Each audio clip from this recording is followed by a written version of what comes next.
The guy says, I want to be a great leader. Wonderful. The first thing we do is follow him to his house. When we get there, we walk in and check his library, number one. Somebody says, well, why check his library? The reason is because what a man reads pours massive ingredients into his mental factory, and the fabric of his life is built from those ingredients. Making sure you don't spend major time on minor things. This is why you need to think on paper. Put your game plan on paper to make sure you're not spending major time on minor things. Little phrase I have says, don't mistake movement for achievement. Destination is not determined by hope. It's not determined by wish. Destination is determined by direction. You cannot change destination overnight. But here's what you can change today, and overnight you can change direction. And it is so fascinating what a little small change of direction will do. A few decisions in discipline, a few decisions in learning, a few decisions in change of behavior, change of habit, a few decisions in setting goals that you've sort of let drift before. Like I did at age 25, didn't have a list. I immediately started to change that. And I immediately started to change my direction so that very quickly I started heading this direction.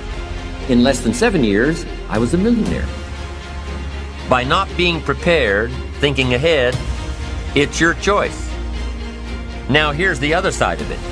By being prepared, you increase your chances of success. You increase the likelihood.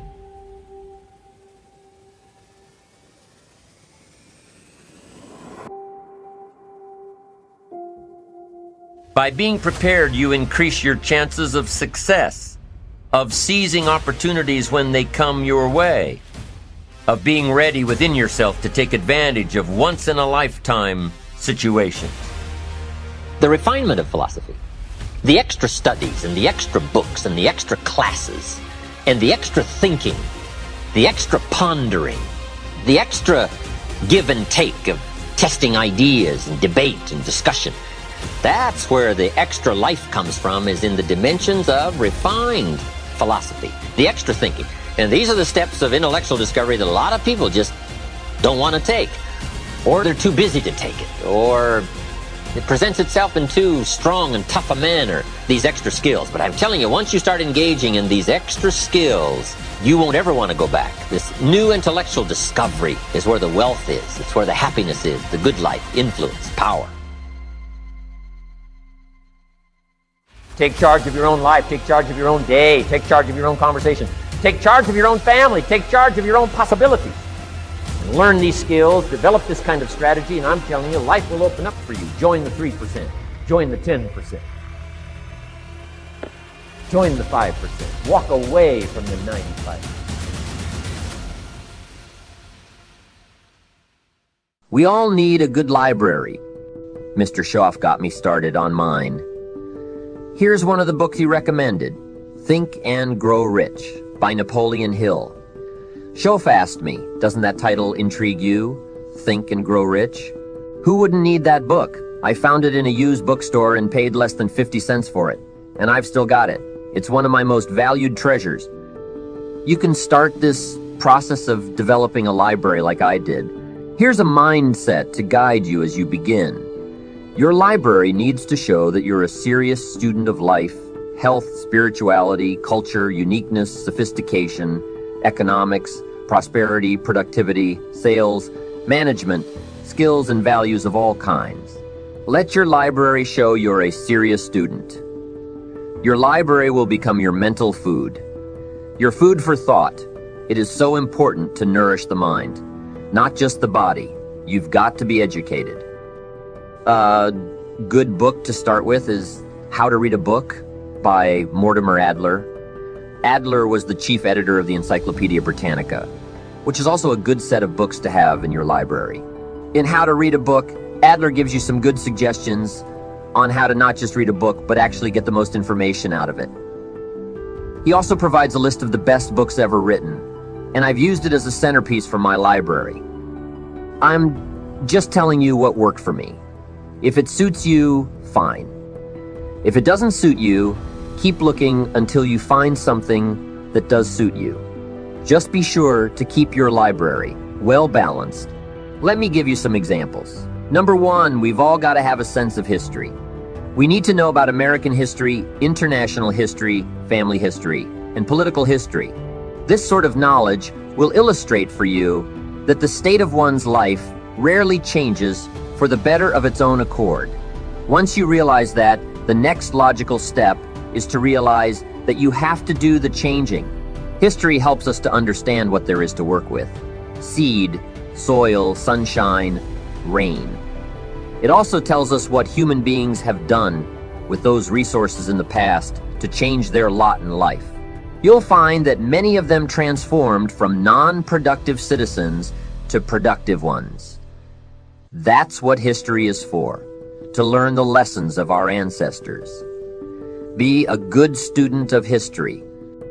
The next crucial topic is philosophy. You might find it a little bit difficult to comprehend some aspects of philosophy, but you can't just read and study the easy stuff. Try to tackle the more difficult to comprehend stuff. That's how you grow as a person. Next, novels. Many times, an intriguing story is interwoven with the philosophy that the author is trying to get across. Ayn Rand was probably better at this than anybody else. Atlas Shrugged was a towering novel. It kept us intrigued as Rand was feeding us her philosophy. And you don't need to agree with an author's perspective to benefit from a novel. Here's a little personal advice. Skip the trash. Sometimes you can find something valuable in a trashy novel, but I wouldn't take the time to read something trashy just to find it. You can find a crust of bread in the garbage can, but I wouldn't dig through it. There's simply not enough time to read the truly brilliant stuff. Next are biographies and autobiographies. You can read the dramatic stories of both good people and terrible people. You need to understand the balance between good and evil. Get a book on Gandhi and a book on Hitler. One will illustrate the heights of good a human being can accomplish, and the other will illustrate how low and despicable a human being can become. You need to comprehend both sides of the coin. Next, accounting. You've got to have at least a primary understanding of accounting. Kids have got to start learning the difference between a debit and a credit. And next is law.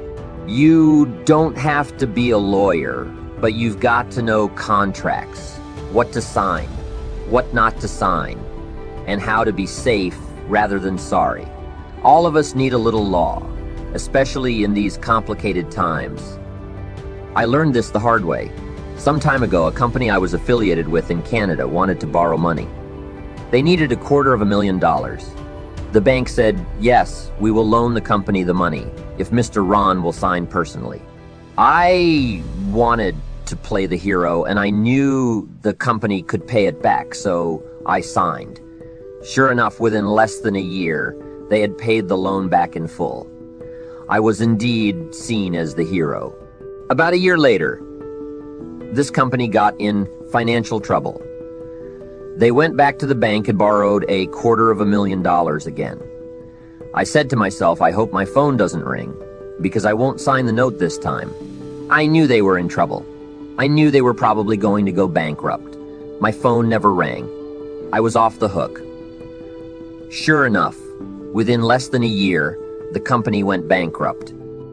They couldn't pay, and I get a letter from the bank saying, Dear Mr. Rohn, since the company cannot perform its obligation and pay this $250,000, and since we have here your personal guarantee, would you please send us your check for $250,000? I thought there must be some mistake. I signed that first note, and they paid it all back. I didn't sign the second note. What I didn't know was that I had originally signed a continuing guarantee. So now I know what the word continuing means. I'm asking you to study a little law. Know what to sign. Know how to defend yourself. Don't sign too quickly. Be a student. Don't be a lazy learner. You've got to build a library that shows you're a serious student of personal development in all areas. So begin with a few books.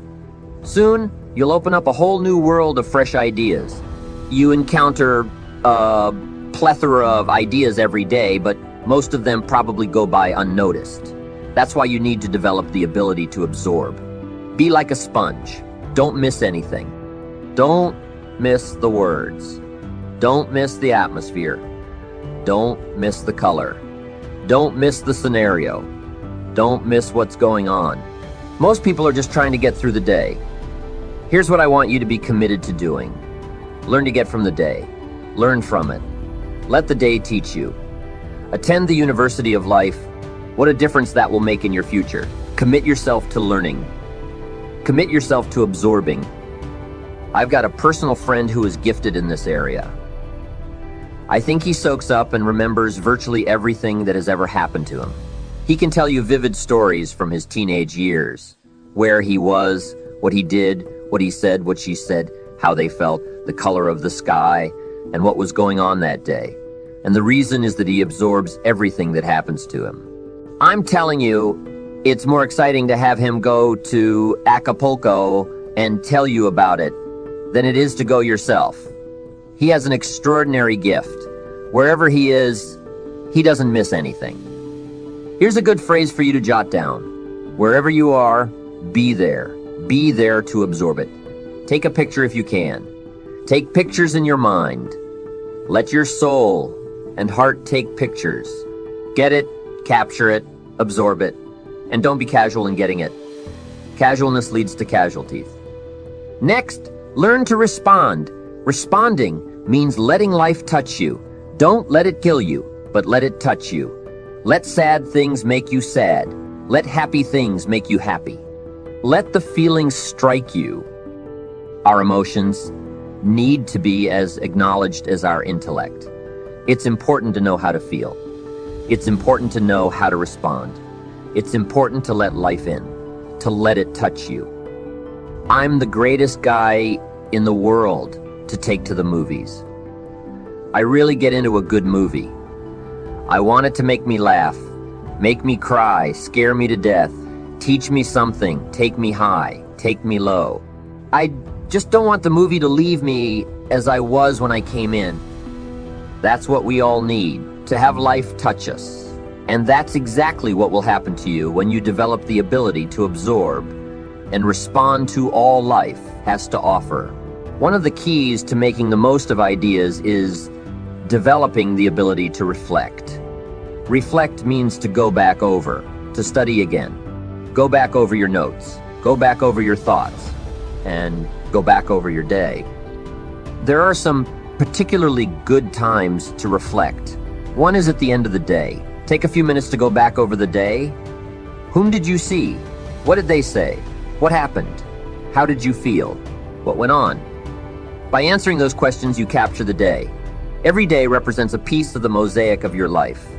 You need to capture the experience, the knowledge, the sights, the sounds, the panorama, the color, and the emotion, so it will serve you well for the future. Don't miss a day. Then take a few hours at the end of the week to reflect. Go back over your calendar. Go back over your appointment book. Ask yourself the same questions. Where did you go? Whom did you see? How did it feel? What went on? Capture that week. A week is a fairly substantial chunk of time. Next, take half a day at the end of the month to reflect. Follow the same process. Go back over what you read. Go back over what you heard. Go back over what you saw.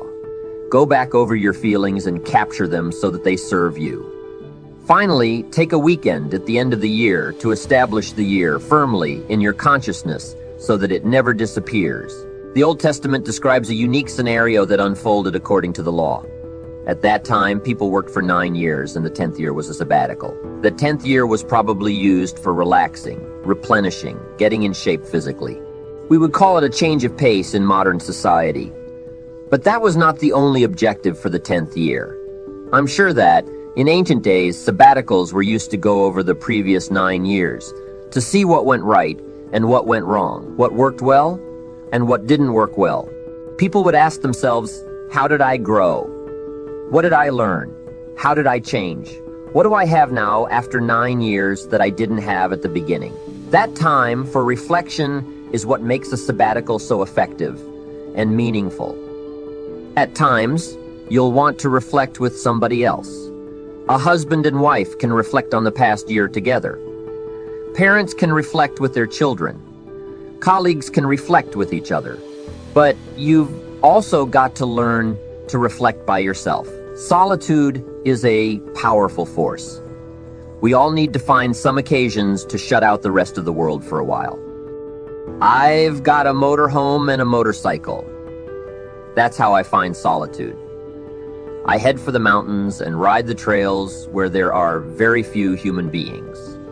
Or I go out into the desert somewhere. It's my time to get away. When you live a very public life, you treasure solitude. When I have a chance to reflect alone, I go back over my life, go back over my skills, go back over my experiences. There are some things you need to do alone, such as ponder, think, wonder, read, study, and absorb new ideas. Decide how you can become better this year than you were last year. Enjoy your solitude. Life is full of experiences. Touching and seeing and looking and doing and acting. But you're going to lose the lessons of those experiences if you don't take the time to reflect. We can all learn to gather up the past and invest in the future. Gather up today and invest it into tomorrow. Gather up this week and invest it in the next week. Gather up this year and invest it in the next year. Many people simply hang on one more year. They are just hanging in there, seeing what's going to happen. I am asking you to choose a different path to learn, study, and reflect. This is a major part of personal development. The quest to become better than you are now.